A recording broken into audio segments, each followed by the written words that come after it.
ഫോണുണ്ട്. ആരാ? ഹരി. ആ, നീ ഇത് എവിടുന്നാ? ഞാൻ കോയമ്പത്തൂർ പോണ വഴിയാ. നീനയുടെ അച്ഛനെ ഒന്ന് കാണണം. ഇല്ല, ഒറ്റയ്ക്കാ. അവൾക്ക് ഒരു തലവേദനയാണ്. മാത്രമല്ല, ഞാൻ ചിലപ്പോൾ മദ്രാസ് വരെ ഒന്ന് പോകും. ആ, അത് ഏട്ടൻ പറഞ്ഞ പോലെ തന്നെയായി. രവിയേട്ടൻ തിരിച്ചു പോണില്ലെന്ന്. ഞാൻ അപ്പോഴേ പറഞ്ഞില്ലടാ കഴുതേ, അവൻ ബുദ്ധിയുള്ളവനാണെങ്കിൽ പോവോ. അമ്മയെ മണിയടിച്ച് അവന് വേണ്ടത് അവൻ മേടിക്കും. നീയും സുനന്ദയും ഗീതൊക്കെ അവിടെ നിന്ന് ഇറങ്ങേണ്ടി വരും. അല്ലെങ്കിൽ എന്റെ പേര് രാജ്യത്തുനിന്നല്ല. അമ്മയുടെ പേരിലുള്ള വീടും പറമ്പും നമുക്ക് 4 പേർക്കായി കിട്ടുന്നുള്ള ഒറ്റ വിശ്വാസത്തില് ഞാൻ. അല്ലെങ്കിൽ എന്റെ അവസ്ഥ ഏട്ടൻ അറിയാലോ. ഞാനെന്ത് ചെയ്യാനാ? ആദ്യം എന്റെ വാക്ക് അനുസരിക്കാൻ. എല്ലാവർക്കും വലിയ സിമ്പതി ആയിരുന്നല്ലോ. ഹലോ ഹലോ ഹലോ, റേഞ്ച് ഇല്ല. രവി പോണില്ലാന്ന്. അല്ല, ഞാനൊന്ന് ചോദിച്ചോട്ടെ. അമ്മയുടെ പേരിലുള്ള വീടും പറമ്പും അമ്മയ്ക്ക് ഇഷ്ടമുള്ളതുപോലെ ചെയ്യാന്നാണല്ലോ ബില്ലില്. അത് രവിക്ക് കൊടുത്തോട്ടെ. ബാക്കിയുള്ളവർക്കൊക്കെ ഇഷ്ടം പോലെ കിട്ടിയിട്ടുണ്ടല്ലോ. ഓ, ഞങ്ങളുടെ വീട്ടിലെ കാര്യം ഞങ്ങൾ അന്വേഷിച്ചോളാം. ഡോക്ടർ രാധ അത് ഇടപെടണ്ട. ഇതെന്തൊരുറക്കം എന്റെ മനുഷ്യ. ഇവിടെ കിടക്കപ്പായ്ക്ക് തീ പിടിക്കുമ്പോഴാ ഒടുക്കത്തൊരുറക്കം. തലമണ്ടയ്ക്കകത്ത്. നിങ്ങളുടെ അല്ല എന്റെ, പിന്നെ എന്റെ മക്കളുടെ. നോക്കിയിട്ടൊന്നും കാണുന്നില്ല. അല്ലേലും നിങ്ങളൊന്നും കാണില്ല. സ്വന്തം അനിയൻ വീട്ടിൽ നിന്ന് ഓഫീസിൽ നിന്ന് ഇറങ്ങാൻ പറഞ്ഞപ്പോ കയ്യും കെട്ടി ഇറങ്ങി പോന്നവനല്ലേ. ഇപ്പതാ ഇവിടുന്ന് ഇറങ്ങേണ്ടി വരും. അതിന് വല്ല വകുപ്പുണ്ടോ നോക്കാൻ പറഞ്ഞപ്പോ ഇരുന്ന് തൂങ്ങുന്നു.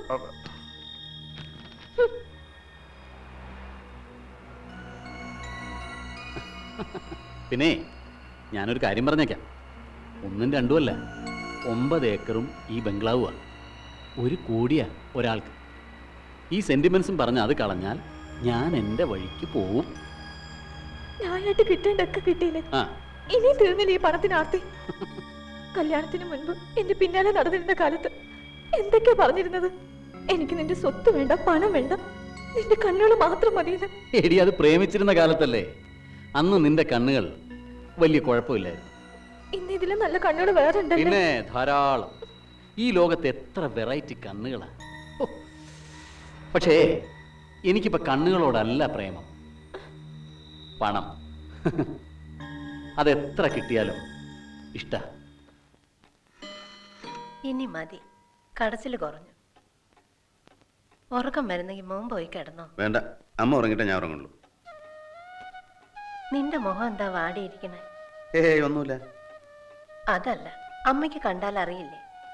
പറ, എന്താ? വേറൊന്നുമില്ല, എന്റെ ജോലി പോയിട്ടുണ്ടാവും ഇപ്പോ. അതിനെന്തിനാ വിഷമിക്കണേ? അത്ര നല്ല ജോലിയാ? ജോലി സ്വീപ്പറാ. എന്നാലും 5-8 കൊല്ലം എന്നെ പോറ്റിയതല്ലേ. അത് പോകുമ്പോ എന്തൊരു സങ്കടം. ഇവിടെ ഈ കൃഷിയും കാര്യങ്ങളും ഒക്കെ നോക്കി നടത്തിയ എല്ലാരെക്കാളും നന്നായിട്ട് നിനക്കും നിന്റെ മക്കൾക്കും ജീവിക്കാം. പിന്നെന്താ? അതെ.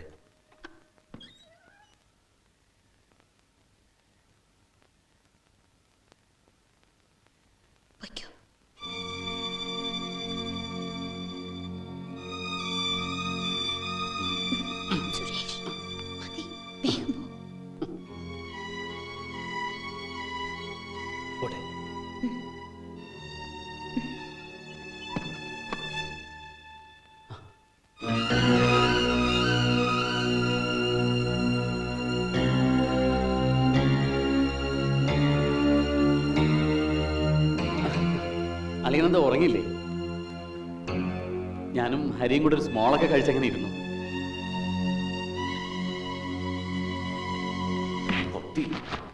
നിന്റെ കുടുംബം നീ കലക്ക് വരണം. വിടന്നെ, ഞാൻ കാല് പിടിക്കാം. കൊന്നുകളെ ഞാൻ. തെമ്മാടിത്തരം കാണിക്കുന്നുള്ളൂ. വിടില്ല തന്നെ ഞാൻ. ഹരി ഇവിടെ ഇല്ലാന്ന് അറിഞ്ഞിട്ടും പിന്നെ എന്തിനാണോ താൻ ഇവിടെ വന്നത്? പറടാ, പറയാൻ. ഞാനോ? സ്വന്തം അനിയന്റെ ഭാര്യയല്ലോ. പെങ്ങളെ പോലെ കാണണ്ട. എന്താ സുരേഷ് നാരിത്തരം കാണിക്കുമ്പോ ഓർക്കണം. എന്താ പ്രശ്നം? ശരിയാവില്ല.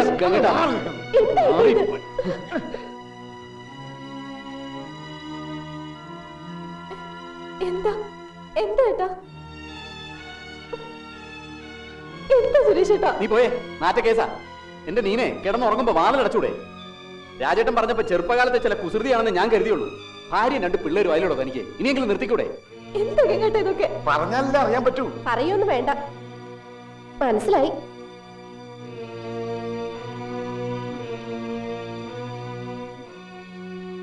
क्या हुआ? വിളിച്ചോണ്ട് പോ ഭർത്താവിനെ. രാത്രിയായ മുറിക്ക് പുറത്ത് വിടണ്ട. ഇവിടെ വേറെ പെണ്ണുങ്ങളുള്ളതാ.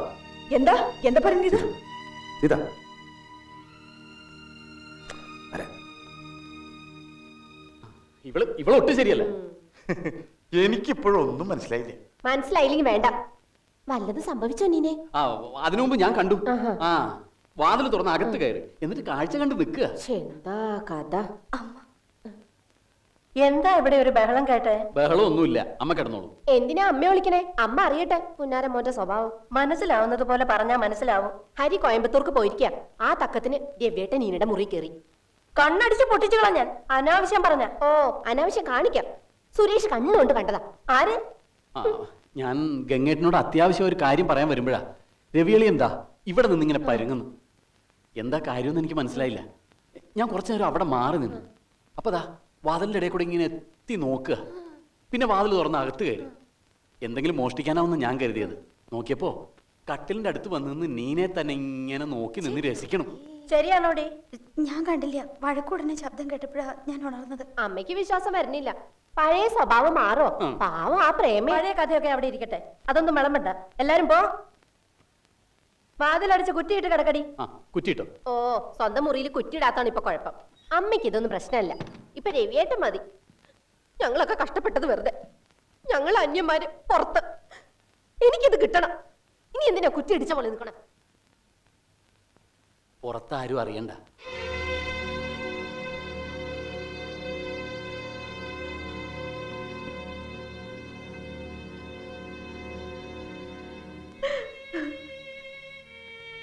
സീത, കരയരുത്. നീ കരഞ്ഞാൽ എൻ്റെ ബലം മുഴുവൻ പോവില്ലേ? ഇതൊന്നും സാരില്ല. എനിക്കെന്നും ചീത്ത പേരല്ലുണ്ടായിട്ടില്ല. നിനക്കെന്നെ അറിയാം. സത്യേശ്വരൻ, അത് മതി. ഞാനൊന്നും മിണ്ടിയ രണ്ട് ബന്ധങ്ങളെ തകരുക. ഇങ്ങനെയാണോ ബന്ധങ്ങൾ? ഭാര്യ ഭർത്താവിനെ വഞ്ചിക്കുന്നു, ഭർത്താവ് ഭാര്യ വഞ്ചിക്കുന്നു, എന്നിട്ട് ബന്ധങ്ങൾ. കലികാലത്ത് ഇങ്ങനെയൊക്കെ ഉണ്ടാവുമായിരിക്കും. സത്യം ആരുടെയും കണ്ണിപ്പെടില്ല.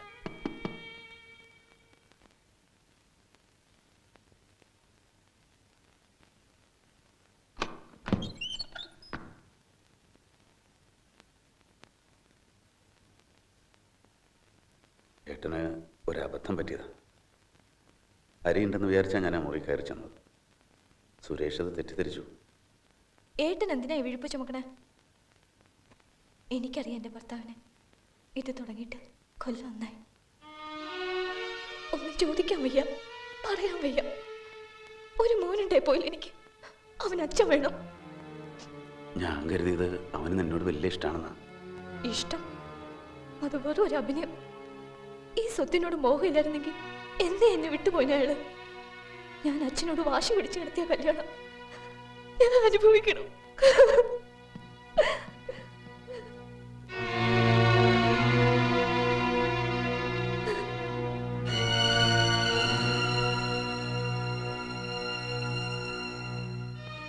എന്തൊക്കെയാണോ ഞാൻ ഈ കേൾക്കുന്നത്, അറിയുന്നത്?